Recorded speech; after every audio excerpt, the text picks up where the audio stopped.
Hey guys, that's Letter Magic here, and it looks like they didn't skip Sunday when it comes to spoilers, so we've got a couple here. First, we got Dragona Toxica, which is, of course, the 100 billionth reprint of Noxious Dragon. So it's flying. When it dies, you may destroy target creature with converted mana cost 3 or less, which, if you have 6 to bring this out, I don't think your biggest worry in a commander game is going to be CMC 3 or less, but who knows. Next up, Rakshasa Debaser. It's a 6-cost cat demon, and whenever it attacks, put target creature card from defending player's graveyard onto the battlefield under your control.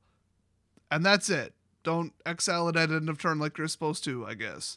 More broken, resurrecting, free casting shit. At least you have very, very little control over your opponent's graveyard. So, in a mill deck, discard deck, okay, but other than that, still, this is drastically overpowered. Every single attack, you get a free creature. People were complaining about that stupid ninjutsu rogue piece of crap from the latest set that needs to be banned immediately, and he has to actually hit to get this effect to go off. And then this guy, once he's already dead, Encore 8.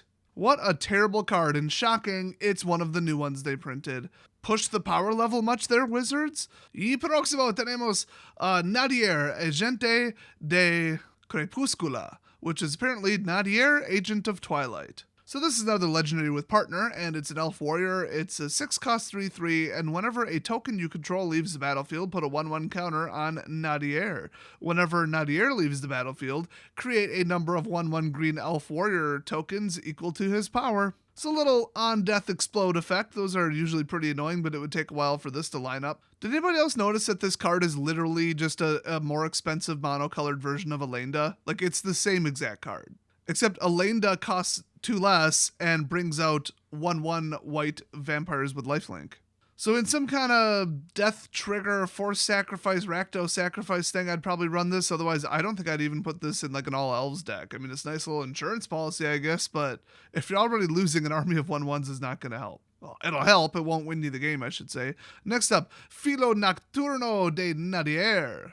That's Nadier's Nightblade. It's a 3-cost elf warrior, and whenever a token you control leaves the battlefield, each opponent loses 1 life and you gain 1 life. By the way, both of these only work with tokens, so even if your actual creatures are dying, you're getting nothing out of it. But also, I said dying, and it doesn't say creature, so technically you could be stacking treasure tokens and you would get credit for it.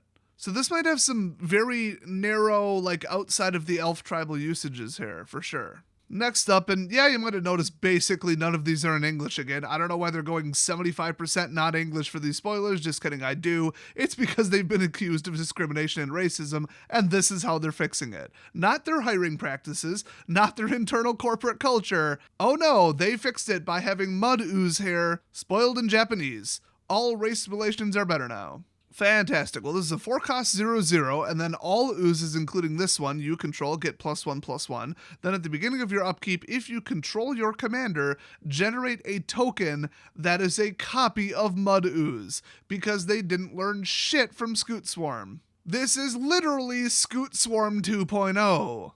So Scoot Swarm goes in a deck that has landfall because obviously it has landfall, so you're going to drop in artificially high numbers of land, and every time you do, it splits and you get up to 64, 128. It gets nuts. They never should have printed that card. Mark Rosewater is out of his damn mind. All this doubling stuff, seriously, he needs to see a psychologist. So this one is a doubling Ooze Tribal Lord card, which, just let that sink in for a second. So imagine every Scoot Swarm makes your Scoots 1 bigger. Now, what's more likely to happen in a commander game? You drop in a land, or your commander just is in play for that turn? I would say your commander being in play. Because in a normal deck, a non-landfall deck, non-ramp deck, you should only drop in a land about 1 in every 3 turns, because that's what you have, at least past the first couple turns. That's the density that they are in your deck. Now, everybody plays different, maybe you got a little bit of ramp, whatever, but your commander's probably going to be out more than a third of the time. So this is worse than Scoot Swarm. It is 1 more mana, but on the other hand, it's commander. 1 more mana is basically 2 less mana. So just another absolute disgrace to the game. Next up, we've got Slurk the All-Consuming. It's a 6-cost 0/0 ooze. Oh boy. And it enters battlefield with 5 1/1 counters. Whenever it or another creature with a 1/1 counter on it dies, put a 1/1 counter on each creature with 1. So conditional super proliferate. And then it has partner, because it's also legendary. Hell, I'd put it as a commander in a proliferate deck. I think 6 is a little high, but, whatever. They made it uncommon. They're not intending it to be, world-changing. Next up, Armorcraft Judge. It's a 4-cost elf artificer, and when it enters the battlefield, draw a card for each creature you control with a 1/1 counter on it. So we knew counters as a mechanic was a thing in this set because they were kind of hinting at it a little bit, but now this is just outright supplements to an existing proliferate deck. Next up, Fertilid. It's a 3-cost creature elemental, and it enters battlefield with 2 1/1 counters on it, and then if you pay 2, remove a 1/1 counter from it, and then target player searches their library for a basic land card, puts it onto the battlefield tapped, then shuffles their library. Now, the whole target player thing, I thought it was weird when they printed this in standard, but I think they had this in mind for this set and then just threw it into standard at the last second or something, because this makes a little bit more sense in multiplayer. And not even just teams where you'd help out, your teammate.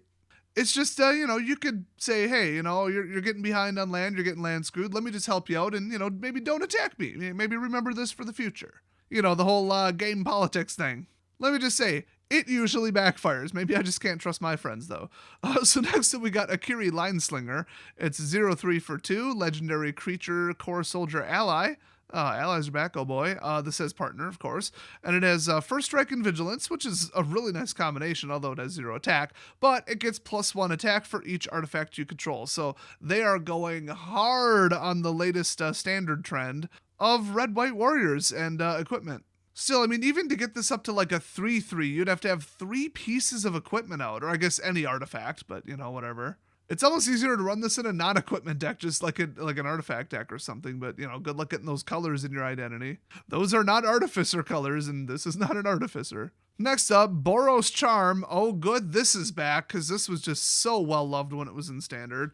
So it's a 2-cost instant, choose 1. It deals 4 damage to target player or planeswalker for 2 mana. Pretty ridiculous, but you actually can't take out a creature with it. Permanents you control gain indestructible till end of turn, so it's a red-white counterspell, basically. And then target creature gains double strike until end of turn, so that's just an absolute killer. This card was so overpowered at the time, it was so broken, it was so hated. This was right around when I started playing, and this card was a disaster. To this day, it's still a $4 card. Out of all the cards in Modern, people still play this in some Modern decks. It's just so stupidly overpowered for 2. Now, saying that, in Commander it fits right in. It's probably a very appropriate power level for Commander. But this card just existing pisses me off because I remembered what it used to do, so let's move on. Next up, Swiftfoot Boots. Here we go, here's a classic. So this is around the 15th time this has been printed. This is such a Commander staple. So it's just a 2-drop, equip 1, equipped creature as hexproof and haste. Good combination. You gotta be real careful with hexproof equipment because, you can make anything hexproof, no matter how broken it would be to have that creature not be able to be targeted by anything or basically removed in any reasonable way. And with this set, that just lets you toss it around for 1.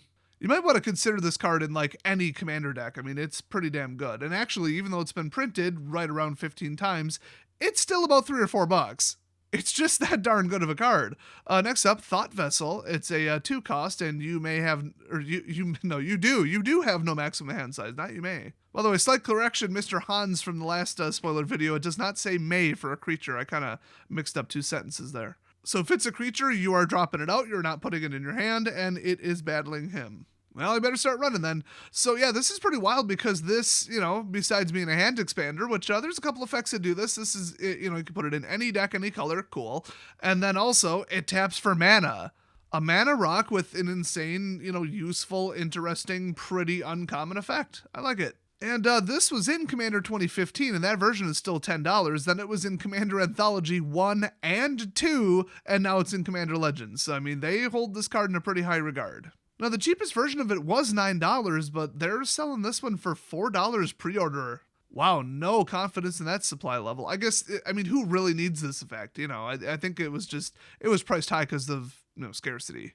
Next up, big ol' reprint here, Filigree Familiar. I like this card, it's neat. It's a 3-cost 2/2 artifact creature fox, and when it enters battlefield, you gain 2 life, and then when it dies, you draw a card. So Chumpy the Chump Blocker is what they should have called him. Next up, Fire Diamond, saw this one coming, enters tapped and then taps for just 1 color, so, not that great, but I think they threw these in basically for draft purposes.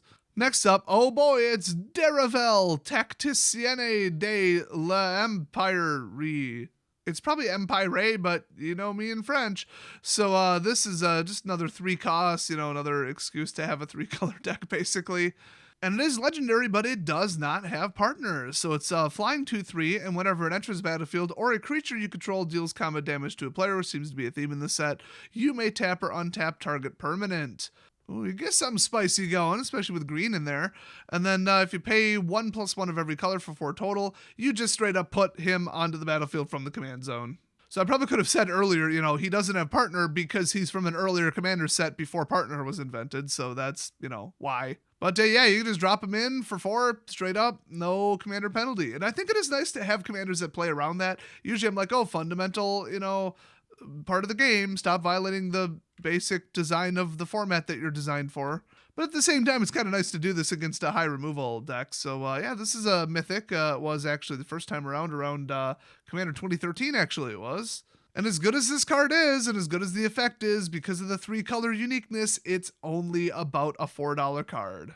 I suspect that'll be a lot lower now that it's in this set. So this is for the All Flyers deck, but then they stuck green on it. So I don't know, good reprint, I guess, if you needed it. It's a powerful card. Next up, well, I may not speak French, but that's Fact or Fiction. So this is a classic card. It's a 4-cost blue instant. Reveal the top 5 cards of your library. An opponent separates those cards into 2 piles. Put 1 pile into your hand and the other into your graveyard. So no fancy later variations of this where, 1 pile's face up and one's not, and, all these shenanigans they added to it. No, this is just the basic Fact or Fiction. For 4 mana, I'd rather just pay a little bit more and have a Sphinx do this on an ETB effect. I mean, okay, Sphinx of Uthun is like 7 mana, but then you get, a 5/6 flying Sphinx out of it. But still, I mean, it's slightly pessimistic, but you never know card draw, I guess.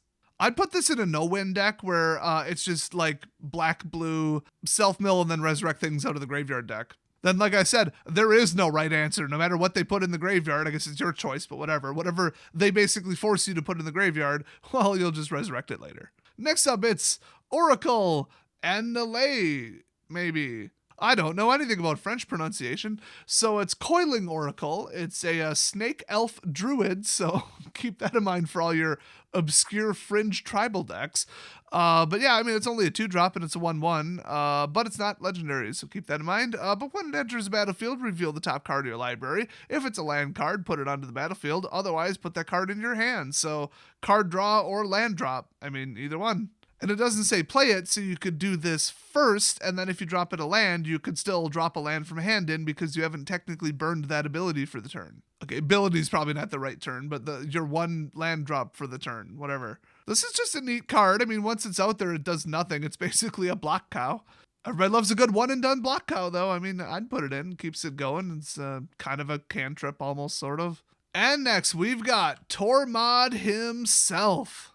We've heard about Tormod, but as far as I know, he's never been on a card and named. He might have been like in the artwork of a card or referenced on a card or something, but we've all seen Tormod's Crypt. Don't really know what his story is in the storyline, to be honest. It's not really my thing, is the old school lore. But what I do know is they did my boy dirty here because he is a, let's see, what are they pre-ordering at? It was comically low. 25 cents. He is a 25-cent pre-order. Or if you want the special foil treatment etched thing, he's 99 cents. Whoa, get the wallet out. And they made him an uncommon. And I actually haven't read this yet, so let's see if he's powerful. My guess is no. Legendary creature zombie wizard. Okay, neat. Partner. Okay. 4/2 for 4. Okay. Whenever 1 or more cards leave your graveyard, create a tapped 2/2 black zombie creature token. Oh, come on. This should at least be a $2 card. You could set that up, especially with, this being a commander, not even your only commander. Just do it like a zombie tribal deck and put a zombie, lord card as your primary.